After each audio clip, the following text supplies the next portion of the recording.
మన రెసిపీ పేరు నూనె వంకాయ. దీనికి కావాల్సిన పదార్థాలు మొదటగా వంకాయలు, ఫ్రెష్గా ఉన్న వంకాయలు తీసుకుని, నూనె సరిపడా, కారం, ధనియాల పొడి. మనం ఇది ముందు రెసిపీలో కూడా పెట్టుకున్నాం చూడండి. దీంట్లో మనకు ధనియా పొడి, కరివేపాకు, జీలకర్ర వేయించి పౌడర్ చేసి పెట్టుకోవాలి. ఇది కొబ్బరి పొడి, ఇది కసూరి మేతి అంటాం కదండి. సో ఇది క్రష్ చేసి వేసుకోవచ్చు, లేదంటే డ్రై చేసి ఇలా వేసేసుకోవచ్చు. పసుపు, ఇది వచ్చేసి మనము పల్లీల పొడి అండి. చింతపండు, ఉప్పు, అల్లం వెల్లుల్లి పేస్ట్, 2 టమాటాలు, 1 ఆనియన్, అండ్ చివరగా మనకు నువ్వులు. తెల్లవైనా వేసుకోవచ్చు, లేదంటే వేరే నల్లవైనా వేసుకోవచ్చు అండి. ఈ వాటర్ తీసుకుని వాటర్లో కాస్త ఉప్పు వేసుకోండి, ఎందుకంటే వంకాయలు నల్లబడకుండా ఉంటాయి. అండ్ ఈ వంకాయల్ని తీసుకుని కట్ చేసే ప్రొసీజర్ చూసుకోండి.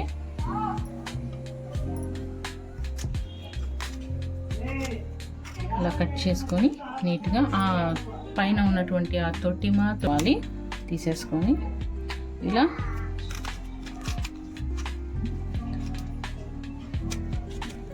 అందరికీ వచ్చు కదండి, కట్ చేస్తారు. ఇలా కట్ చేసేసుకొని వెంటనే వాటర్లో వేసేసుకోండి, అవి నల్లబడకుండా ఉంటాయి.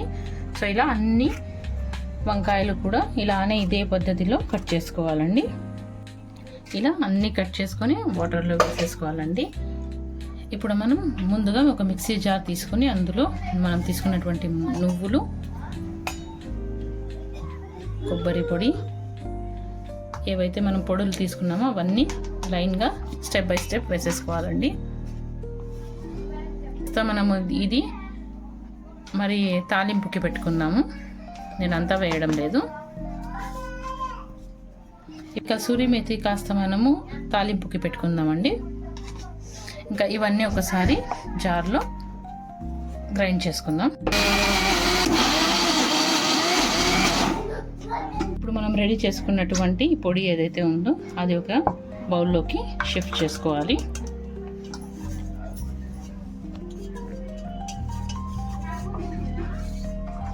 అయ్యాక ఇందులో కాస్త నూనె వేసుకోవాలి అండి. మనం మిక్స్ చేసుకోవాలి బాగా. ఇలా బాగా కలుపుకోండి. ఆయిల్ మొత్తం మిక్చర్ బాగా కలిసిపోయేటట్టు చేసుకోండి. ఇప్పుడు మనం ముందుగా వాటర్లో పెట్టినటువంటి వంకాయల్ని తీసుకొని ఒక్కొక్క వంకాయని ఇలా బాగా ప్రెస్ చేస్తే అండి దీంట్లో ఉన్న వాటర్ అంతా వెళ్ళిపోతుంది. ఇప్పుడు ఒక్కొక్క దాన్ని తీసుకొని ఇలా ఓపెన్ చేసుకుని ఇందులో మనం ఈ మసాలా అని ఏదైతే ఉందో ఈ మసాలాలన్నీ ఇందులోకి బాగా ఫిల్ చేసి ఇలా ప్రెస్ చేస్తే చూడండి మొత్తం వంకాయ మొత్తం స్ప్రెడ్ అవుతుంది. ఇది ఇలా తయారు చేసి పెట్టుకున్నటువంటి వంకాయలన్నీ మనము ఒక్కొక్క ప్లేట్లోనికి ఇలా షిఫ్ట్ చేసుకొని పెట్టుకోవాలి.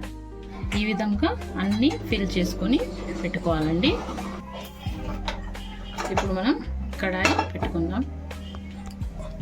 ఇప్పుడు ప్యాన్ హీట్ అయ్యాక మనం తీసి పెట్టుకున్నటువంటి ఆయిల్ ఏదైతే ఉందో అది వేసేసుకోవాలి. వేసుకున్న తర్వాత కొంచెం నూనెని వేడయ్యేంత వరకు వెయిట్ చేయండి. కట్ చేసి పెట్టుకున్నటువంటి ఆనియన్ వేసుకోవాలి. అది కాస్త రెడ్ అయ్యే వరకు మనం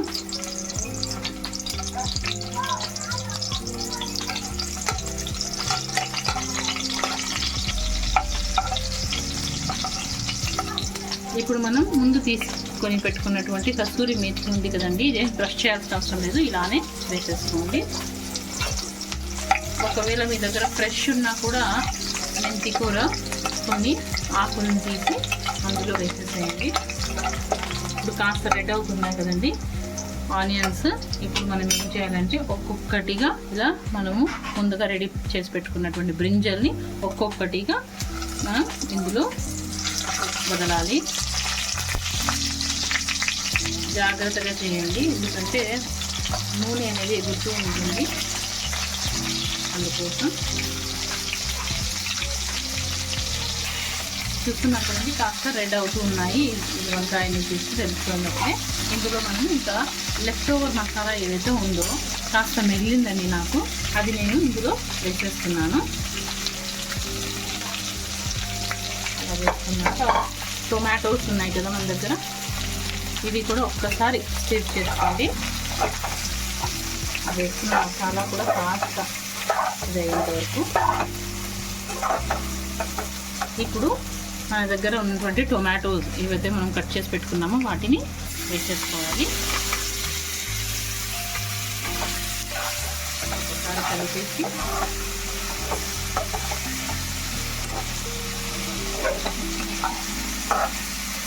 దీన్ని వాసన పచ్చి వాసన పోయేంత వరకు ఒక 2-3 మినిట్స్ పాటు అండి. 2-3 మినిట్స్ పాటు మనము దీన్ని వేయించుకోవాలి.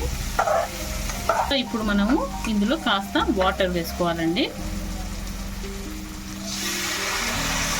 నాకు ఎంత కావాలో అంత వాటర్ని వేసుకుంటే మరీ ఎక్కువ కూడా వేయద్దండి. ఒక 1.5 గ్లాస్ ఉంటుంది అనుకోండి. అది దాదాపు ఎక్కువ కలపకండి, ఇందులో ఉన్నటువంటి మసాలా కూడా బయటకు వచ్చేస్తుంది. అందుకోసం కాస్త అందులోనే ఉండి కుక్ అవుతే ఆ బ్రింజల్కి ఆ మసాలా బాగా తగులుతుంది కాబట్టి టేస్టీగా ఉంటుంది. ఇప్పుడు మనం కాసేపు ఒక లిడ్ పెట్టేసి దీన్ని ఒక లిడ్ క్లోజ్ చేసి వదిలేస్తాం. ఇప్పుడు మూత తీసి ఒకసారి చూస్తున్నానండి. సో ఇప్పుడు ఇది కాస్త సాఫ్ట్ అవ్వాలండి. కొంచెం ఒక 10 మినిట్స్ ఉంచితే సరిపోతుంది. దాని తర్వాత మనము స్టవ్ కట్టేసి సర్వ్ చేసుకోవడమే. 15 మినిట్స్ అయిపోయాక చూడండి ఎంత బాగా ఉందో, ఆయిల్ బాగా తేలుతూ. సో మన వంకాయలు కూడా చాలా సాఫ్ట్గా అయిపోయి, చాలా రుచి, స్మెల్ కూడా చాలా బాగా వస్తుందండి. అరోమా అంటారు కదా, నైస్ అరోమా. సో ఇప్పుడు దీన్ని మనం ఒక బౌల్లో సర్వ్ చేసుకుందాం, సరేనా? చూడండి, ఆహా ఎంత బాగుందో. సో ఇది రైస్లో వేడివేడి అన్నంలో వేసుకొని తింటే, చపాతీలోకి కానీ దీంట్లోకి కలుపుకొని తింటే ఎక్సలెంట్గా ఉంటుందండి. జొన్న రొట్టెలో ఏవో అంటారు కదండి, అందులో కూడా చాలా బాగుంటాయి. సో ట్రై చేయండి, ఎక్సలెంట్గా ఉంటాయి. ఇవి చేసినప్పుడల్లా మేము జొన్న రొట్టెలు అలాంటివి ట్రై చేస్తాం మ్యాక్సిమం. మీరు తప్పకుండా ట్రై చేయండి.